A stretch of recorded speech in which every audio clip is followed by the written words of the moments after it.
नमस्कार. श्री स्वामी समर्थ. कसे आहात? आजचा दिवस सर्वांना सुखाचा, समाधानाचा आणि आनंदाचा जाऊ देत ही स्वामींच्या चरणी प्रार्थना. आज आपण स्वामी महाराजांची नित्यसेवा कशी करायची ते बघू. म्हणजे जे नवीन सेवेकरी आहेत त्यांना पण समजेल स्वामी महाराजांची नित्यसेवा कधी आणि कशी करावी. चला तर मग व्हिडिओला सुरुवात करू. आपण सर्वात प्रथम स्वामी महाराजांची कृपा आशीर्वाद घेऊ. स्वामी महाराजांना त्रिवार मुजरा करून नमस्कार करू. नवीन स्वामी सेवेकरी असतील त्यांनी स्वामी सेवा कशी करावी आणि कधी करावी ते आता आपण बघू. सकाळी तुम्ही तुमची देवपूजा करून घ्या आणि त्यानंतर स्वामी महाराजांची सेवा तुम्ही दिवसभरात कधीही करू शकता. स्वामी महाराजांची सेवा म्हणजे 3 अध्याय 11 माळी स्वामी सेवा करायची असते. तुम्हाला सकाळी वेळ मिळाला तर सकाळी करा, दुपारी वेळ मिळाला तर दुपारी करा, नाही दुपारी वेळ मिळाला तर संध्याकाळी करा, संध्याकाळी नाही वेळ मिळाला तर रात्री करा. ही सेवा कधीही केली तरी चालते.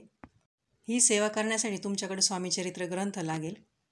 तो ग्रंथ मी तुम्हाला दाखवते.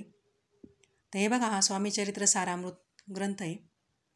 तर हा ग्रंथ तुमच्याकडे जर नसेल तर तुम्हाला तुमच्याजवळ जे स्वामी समर्थ सेवा केंद्र असेल त्या सेवा केंद्रामध्ये हा ग्रंथ मिळून जाईल. नित्यसेवा स्तोत्र आणि मंत्र हाही ग्रंथ तुम्हाला मिळून जाईल.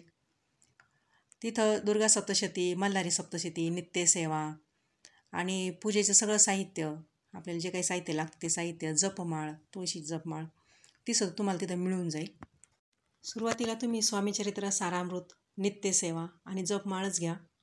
हळूहळू जशी तुम्हाला माहिती होत जाईल तशी तुम्ही इतर ग्रंथ पण घेऊ शकता. आपण सर्वच जण खूप भाग्यवान आहोत की आपण स्वामी महाराजांचे सेवेकरी आहोत. तसा हा स्वामी समर्थ सेवा मार्ग खूप साधा आणि सोपा आहे. या सेवा मार्गामध्ये फक्त 2च गोष्टी वर्ज्य आहेत आणि त्या म्हणजे मांसाहार आणि दारू. दारूमुळे तर शरीर स्वास्थ्य तर बिघडतंच, शिवाय भयानक आजार होतात, कॅन्सरसारखे आजार होतात. आपण दिव्याला दिवा लावून स्वामी सेवा मार्ग तळागाळातील सर्वांपर्यंत पोचवूया. हे कार्य प्रत्यक्ष स्वामी महाराज आपल्याकडून करून घेतील. स्वामी महाराज आपल्या पाठीशी आहे ही प्रचिती आपल्याला वारंवार येते. सेवेकऱ्यांच्या घरामध्ये स्वामी समर्थ महाराजांचे अधिष्ठान असावे. याच्यामध्ये तुम्ही महाराजांची मूर्ती पण ठेवू शकता किंवा फोटोही ठेवू शकता. मूर्ती जर असेल तर पाण्याने अंघोळ घाला आणि दर गुरुवारी पुरुष सूक्त म्हणून अभिषेक करा. आणि फोटो जर असेल तर फुलाने पाणी शिंपडून फोटो स्वच्छ पुसून घ्या. मग गंध, अक्षदा, आपल्याकडे जी फुलं असतील ती फुलं, धूपदीप ओवाळायचा, आरती करायची आणि मग नंतर स्वामी सेवा करायची. म्हणजे जी तुम्हाला नित्यसेवा करायची ती सेवा करायची. तुमच्याजवळ जर स्वामी समर्थ सेवा केंद्र जर असेल तिथं त्रिकाल आरती होती. दिवसभरात एखाद्या कुठल्या एका आरतीला तुम्ही हजेरी लावा. स्वामी सेवा आपल्याला दिवाला दिवा लावून वाढवायची आहे. रोज निदान एकतरी सेवेकरी आपल्याकडून घडला पाहिजे. आता आपण स्वामीचरित्र हा ग्रंथ कसा वाचायचा तो बघू. स्वामीचरित्र हा ग्रंथ 21 अध्यायांचा आहे आणि रोज 3 अध्याय जर वाचले तर 7 दिवसात तुमचं एक पारायण पूर्ण होतं. तुम्हाला जर शक्य असेल तर तुम्ही रोज एक पारायण पण करू शकता. सुरुवातीची सेवा तुम्ही 3 अध्याय 11 माळी शक्यतो अशीच करा.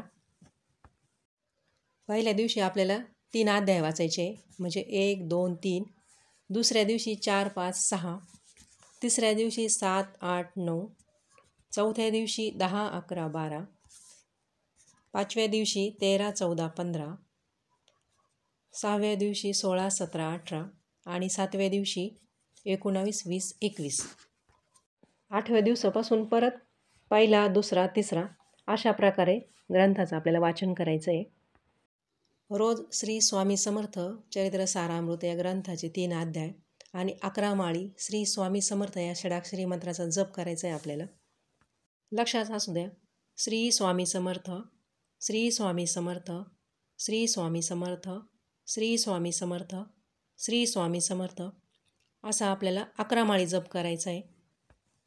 ही स्वामी सेवा तुम्ही दिवसभरात कधीही करू शकता, याला कुठलंही बंधन नाही. सर्व स्तोत्र मंत्र नित्यसेवा ग्रंथात दिलेले त्यात बघून तुम्ही म्हणू शकता. ही सगळी सेवा सुरू करण्या अगोदर आहे ना, नित्यसेवा ग्रंथामध्ये दिलेले स्वामी स्तवन आहे ते पहिलं आपल्याला वाचायचं आहे आणि मग स्वामी सेवा सुरू करायची आहे. आणि इतर कोणतीही सेवा तुम्हाला करायची असेल ना तर तेव्हा स्वामी स्तवन पहिलं वाचायचं आहे आणि श्री स्वामी समर्थ या मंत्राचा 1 माळ जप करायचा आहे आणि मग सेवा सुरू करायची. ही सेवा करत असताना आपल्याला आपली संस्कृती जपायची आहे. आणि वर्षभरात येणारे सर्व सण वार व्रत वैकल्य हे पण आपल्याला करायचे. कारण संस्कृती टिकली तरच आपला धर्म टिकेल आणि धर्म टिकला तरच राष्ट्र टिकेल.